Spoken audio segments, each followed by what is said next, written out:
देखिए, सारी खबरें शुभ नहीं होती, कुछ मंगल भी होती हैं, और जो ना शुभ होती हैं ना मंगल होती हैं, वो करती हैं सावधान। शुभ बताने, मंगल दिखाने और सावधान करने एक बार फिर से हाजिर हूं आपके साथ वैभव शुक्ला। और आज हम बात कर रहे हैं यूक्रेन युद्ध की, जो इस वक्त बहुत निर्णायक मोड़ पर पहुंच चुका है, क्योंकि रूस की एक मिसाइल ने विश्व युद्ध की आशंका बढ़ा दी है। पहले यूक्रेन ने अमेरिका और ब्रिटेन की मिसाइलों से रूस पर हमला किया और उसके बाद रूस ने पलटवार करते हुए अपनी सबसे खतरनाक मिसाइल यूक्रेन के एक शहर पर दाग दी और लगे हाथ पुतिन ने परमाणु हमले की धमकी भी दे डाली। देखिए, अमेरिका और ब्रिटेन की मिसाइल से रूस पर हो रहे हमले से पुतिन भड़के हुए हैं। नेटो में शामिल यूरोप के देशों पर हमला करने की धमकी दे रहे हैं और यूरोप में जंग का माहौल भी ऑलमोस्ट बन चुका है। यानी किसी भी वक्त जब धैर्य जवाब देगा, यूक्रेन का लड़ाई पूरा यूरोप तक फैल सकती है। और अमेरिका फिलहाल रूस के साथ युद्ध नहीं करना चाहता, मगर कल क्या होगा कहना मुश्किल है। आज आपको रूस की ताकतवर मिसाइलों के बारे में समझाएंगे और इसके साथ ही नेतन्याहू के खिलाफ इंटरनेशनल क्रिमिनल कोर्ट की तरफ से जारी गिरफ्तारी वारंट के बारे में भी बताने जा रहे हैं, जिसकी वजह से पश्चिमी देश आपस में बढ़ चुके। तो आइए शुरुआत करते हैं यूक्रेन पर रूस के सबसे बड़े हमले से। 33 महीनों से जारी यूक्रेन जंग में पहली बार रूस ने हाइपरसोनिक बैलिस्टिक मिसाइल का इस्तेमाल किया और इस तरह संदेश दे दिया कि वो सिर्फ धमकी नहीं दे रहा, बल्कि यूक्रेन के शहरों पर खतरनाक मिसाइलों से हमले का मन भी बना चुका है। असल में यूक्रेन में अमेरिका की मंजूरी के बाद लंबी दूरी की अमेरिकी मिसाइलों से रूस पर हमला किया है और अब पलटवार करते हुए पुतिन जो है युद्ध को अगले स्टेज पर ले जाने के लिए आमादा है।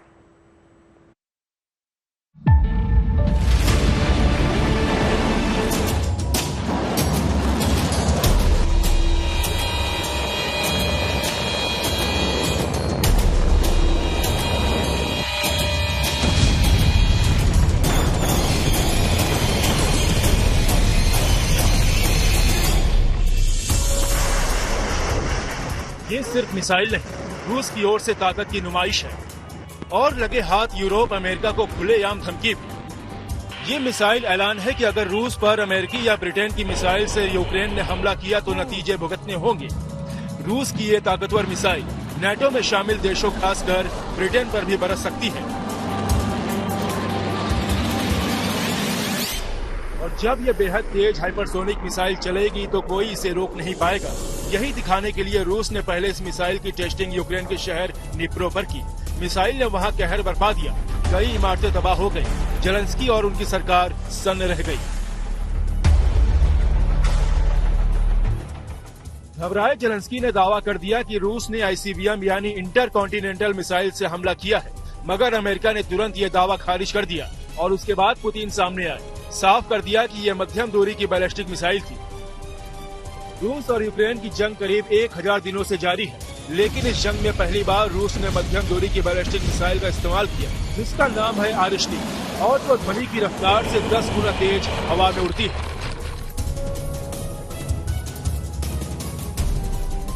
सवाल है कि रूस ने ऐसी खतरनाक मिसाइल दागने का फैसला क्यों किया। असल में जब से अमेरिका ने यूक्रेन को ATACMS मिसाइल रूस पर दागने की मंजूरी दी है, पुतिन कभी से नाराज है। उनका गुस्सा तब और भड़क गया जब 19 नवंबर को यूक्रेन ने रूस पर इन अमेरिकी मिसाइलों से हमला कर दिया। लंबी दूरी की मिसाइलें रूस के ब्रियांस्क इलाके में गिरी। अगले दिन यानी 20 नवंबर को यूक्रेन ने ब्रिटिश स्टॉर्म शैडो क्रूज मिसाइलों से रूस के कुर्स्क इलाके में हमला कर दिया। यूक्रेन के इन हमलों से पुतिन बौखला गए, चेतावनी पहले ही दे चुके थे, इसीलिए अब सीधे एक्शन दिखाया। युद्ध में पहली बार यूक्रेन पर हाइपरसोनिक बैलिस्टिक मिसाइल चल गई, जिसके बाद पुतिन टीवी पर आए और बताया कि इस बार तो मिसाइल के साथ परमाणु बम नहीं था, मगर ये मिसाइल परमाणु बम भी ले जा सकती है। Missile with a non-nuclear hypersonic payload was used. The test was carried out successfully. The objectives of the launch have been met.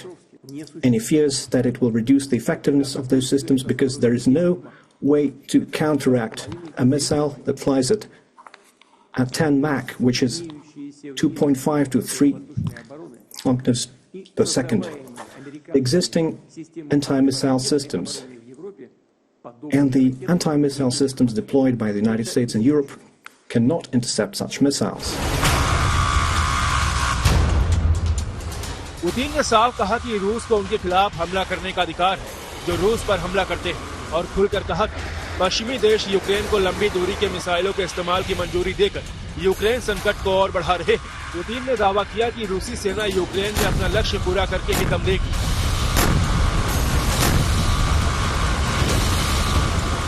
राष्ट्रपति पुतिन ने आगाह किया कि दुनिया की कोई भी ताकत रूस यूक्रेन जंग का रुख नहीं पलट सकती और रूस की सेना जिन लक्ष्यों के साथ जंग में उतरी है उन्हें पूरा कर ही दम लेगी।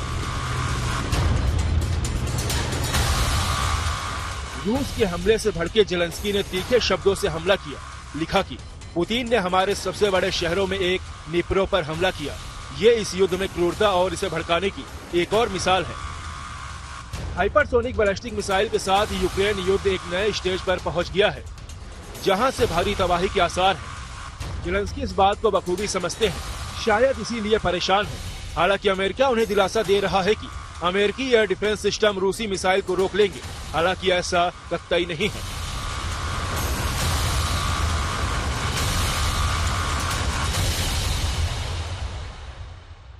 We briefed Ukraine and our close allies, partners in recent days to help them prepare.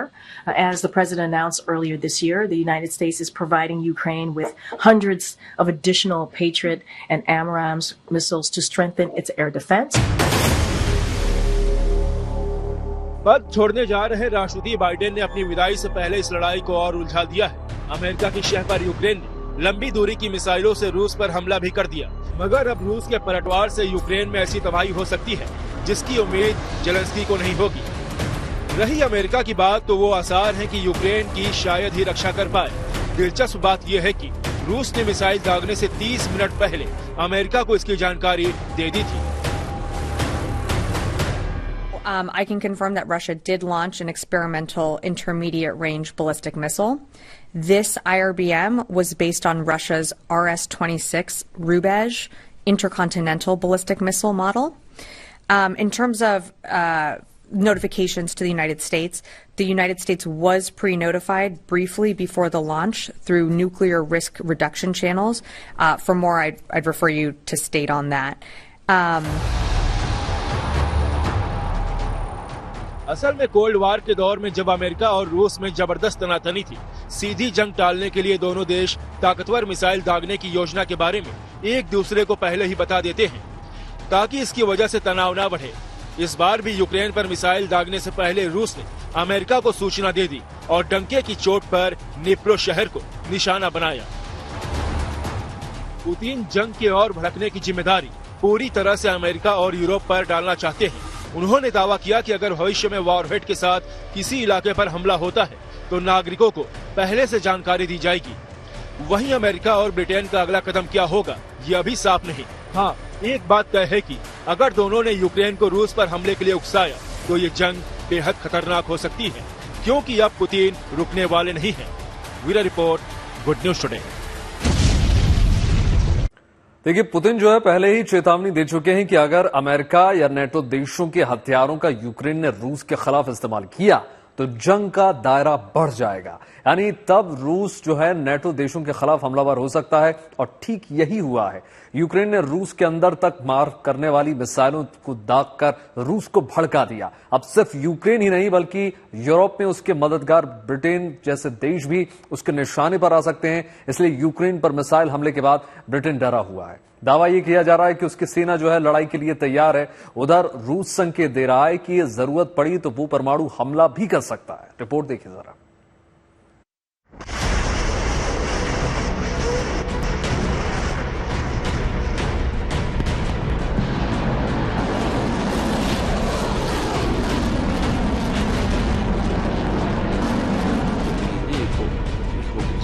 गरज रहे हैं पुतिन,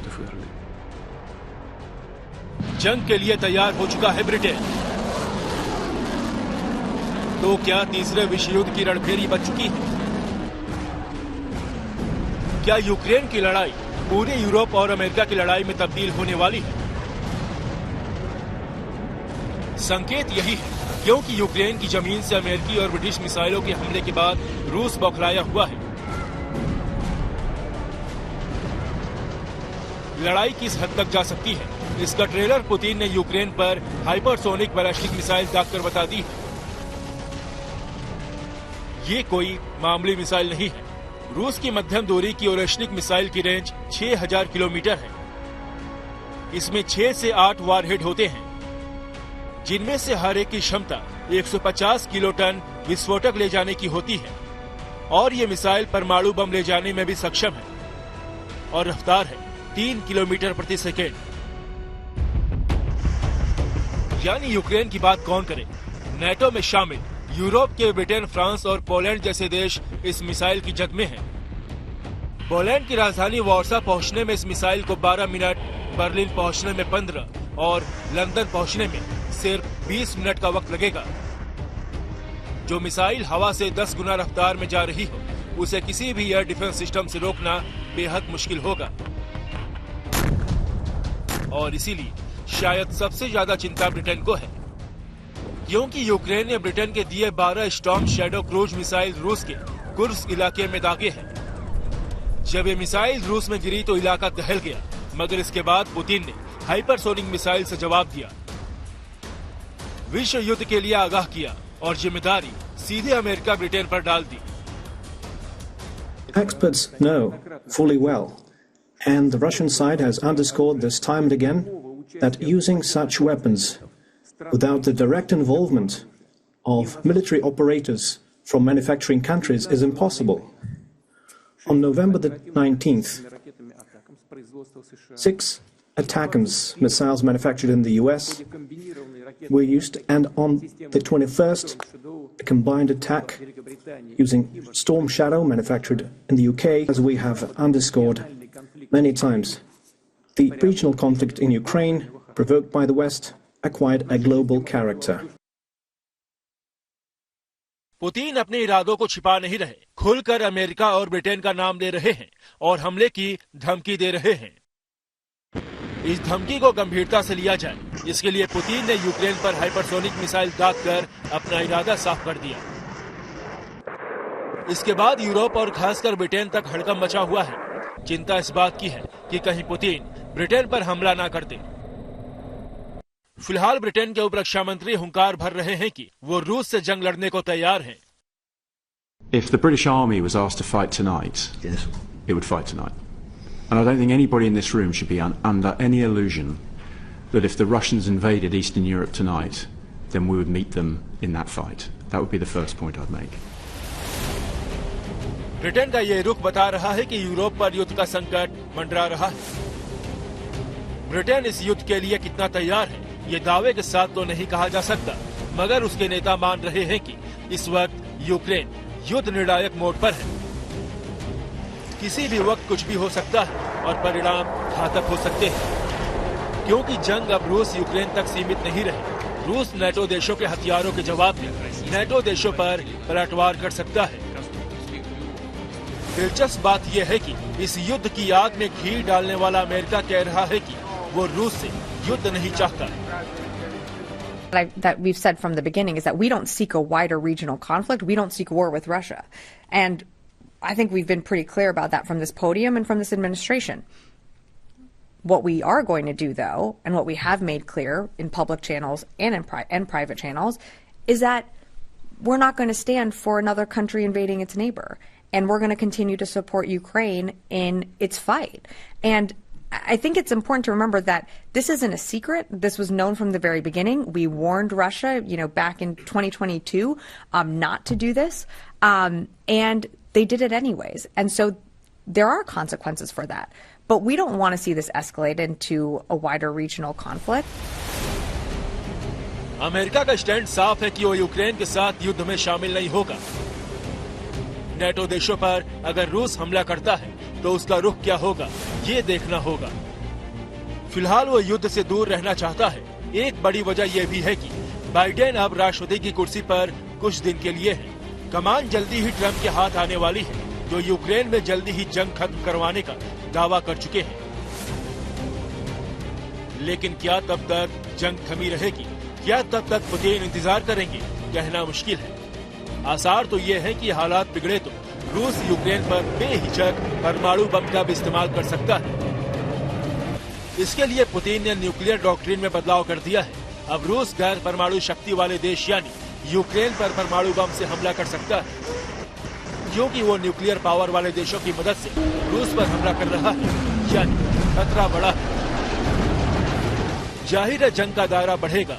आगे यूक्रेन के समर्थन में अमेरिका और नेटो के कितने देश सामने आएंगे कहना मुश्किल है, मगर रूस के साथ उत्तर कोरिया है, जिसके सैनिक रूसी सेना के साथ यूक्रेन में लगातार आगे बढ़ रहे हैं। संकेत यही है कि जिस वक्त किसी भी पक्ष ने धैर्य खोया तो विश्व युद्ध का आगाज हो सकता है। यहाँ तक कि नॉर्वे, फिनलैंड और डेनमार्क ने अपने नागरिकों को युद्ध के लिए तैयार रहने के लिए कह दिया है। जरूरी सामानों का स्टॉक रखने और अपने सैनिकों को जंग के लिए तैयार रहने के लिए भी कहा गया है। Bureau report, good news today. देखिए, रूस और यूक्रेन के बाद अब बात करते हैं इजरायल के प्रधानमंत्री बेंजामिन नेतन्याहू की, जिनके खिलाफ इंटरनेशनल क्रिमिनल कोर्ट ने गिरफ्तारी वारंट जारी कर दिया है। जहां अमेरिका ने इस वारंट को खारिज कर दिया, वहीं कनाडा और कुछ यूरोपीय देश कह रहे हैं कि अगर नेतन्याहू उनके देश में आए तो उन्हें गिरफ्तार कर लिया जाएगा। साफ तौर पर पश्चिमी देश जो हैं इस मामले में बढ़ गए हैं। नेतन्याहू पर वेस्ट बैंक और गाजा में मानवाधिकार उल्लंघन और युद्ध अपराधों के आरोप लगे हैं। इंटरनेशनल क्रिमिनल कोर्ट यानी आईसीसी ने अपनी जांच में इन मामलों को गंभीर मानते हुए नेतन्याहू और उनके पूर्व रक्षा मंत्री यानी योव गैलेंट के खिलाफ गिरफ्तारी वारंट जारी कर दिया है। नेतन्याहू ने आईसीसी पर आरोप लगाया है कि ये इजरायल को अंतर्राष्ट्रीय मंच पर कमजोर करने की एक साजिश है। मगर इस पूरे मामले में सबसे चौंकाने वाला पहलू ये निकल कर आ रहा है कि इस वारंट को लेकर पश्चिमी देश बढ़ चुके हैं। अमेरिका ने वारंट को खारिज करते हुए कहा कि यह मामला आईसीसी के अधिकार क्षेत्र से बाहर है।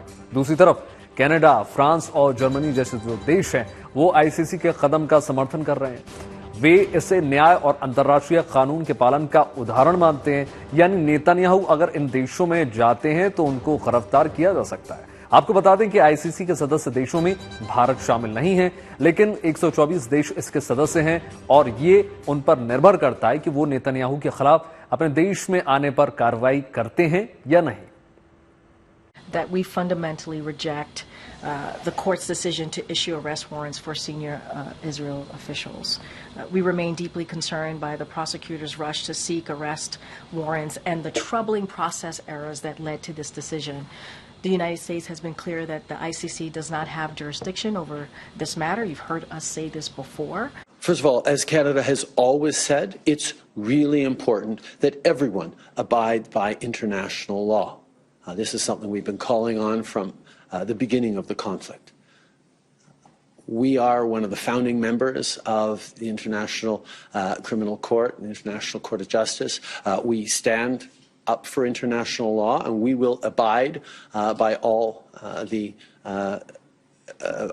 regulations and rulings of the international courts. This is just who we are as Canadians.